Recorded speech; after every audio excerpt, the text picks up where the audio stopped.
Hello everyone, in this video I will show you how to unblock Amazon Prime using Surfshark VPN. First, open the Surfshark app on your device. If you do not already have it installed, download it from the official website or your app store and sign in with your account.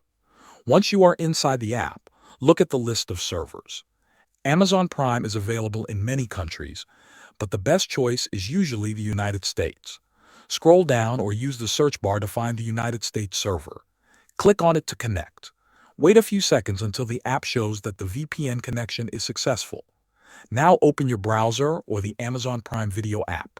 Go to Amazon Prime and log in with your account. Because your connection is now routed through the United States, you will be able to watch the shows and movies available in that region. That is all you need to do. Just connect to the right Surfshark server and enjoy Prime. Thanks for watching.